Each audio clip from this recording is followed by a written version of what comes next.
আজকের কোশ্চেনটা একটু অন্যরকমভাবে নিয়ে এসেছি। আজকের যে প্রশ্নগুলো আছে সেগুলো অ্যাসারশন রিজন, অর্থাৎ আজকের যে কোশ্চেনগুলো আমরা কনসেপ্ট বেস কোশ্চেন নিয়ে এসেছি। তো প্রথমে দেখো অ্যাসারশন রিজনের যে কোশ্চেনগুলো আছে সেগুলোর অপশনগুলো কীরকম আছে। অপশন এতে কি বলা হচ্ছে? অপশন এতে বলা হচ্ছে বোথ অ্যাসারশন আর reasons are true and reason is the correct explanation of assertion. Option B বলছে both assertion and reasons are true but reason is not the correct explanation of assertion. Option C assertion is true but reason is false, and option D assertion is false but reason is true. ওকে, তাহলে আমরা অপশনগুলো দেখে নিলাম, সেই responding আমরা অপশনগুলো এরপর এখানে করব। কোশ্চেন নাম্বার 1 কি আছে দেখো, a voltmeter is always connected in parallel in a circuit. Definitely ভোল্টমিটারকে প্যারালাল কম্বিনেশনেই রাখা হয়, তাহলে এটা আমাদের কারেক্ট আছে। ওকে, রিজনটা কি বলছে? A voltmeter has a very high resistance, এটাও কিন্তু আমরা কারেক্ট। তাহলে আমাদের এটা কি হবে? অ্যাসারশন এবং reason both are true and reason is the correct explanation of assertion. Option A হবে এটার আমার কারেক্ট অ্যান্সার। চলো তারপরটাই চলে আসি। কোশ্চেন নাম্বার 2 তে কি বলেছে?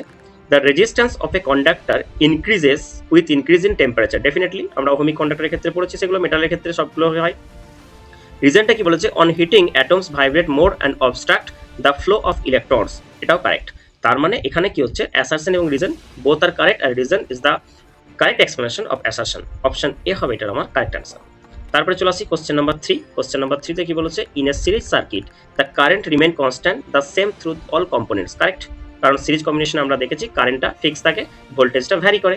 In series the voltage divides equally across each component, এটা কিন্তু ঠিক নয়। ঠিক আছে, তাহলে আমরা কি বলবো? এটাকে এখানে কি আছে? এখানে অ্যাসারশনটা কারেক্ট বাট রিজনটা হচ্ছে ফলস, তাহলে এটা হচ্ছে অপশন সি। তাহলে আমরা কোশ্চেন নাম্বার 3টা আমরা চলে যাব অপশন সি তে আনসার। কোশ্চেন নাম্বার 4 এ কি আছে দেখো, কোশ্চেন নাম্বার 4 এ বলছে অ্যাসারশনে কি বলা হচ্ছে? In a parallel circuit the total resistance is less than the smallest resistor. Definitely প্যারালালে কি হয়? স্মলেস্ট রেজিস্টারের থেকেও কম, মানে ইকুইভ্যালেন্ট রেজিস্ট্যান্সটা ছোট হয় বা কম হয়। রিজনটা কি বলছে? In parallel combination the reciprocal of total resistance is the sum of reciprocals of individual resistance. আমরা দেখেছি কি 1/Rp ইকুয়ালস টু দেখেছিলাম 1/R1 plus 1/R2 plus dot dot করে চলতে থাকবে। তারপরে এটার দুটোই কিন্তু কারেক্ট, তাহলে option A is the right answer.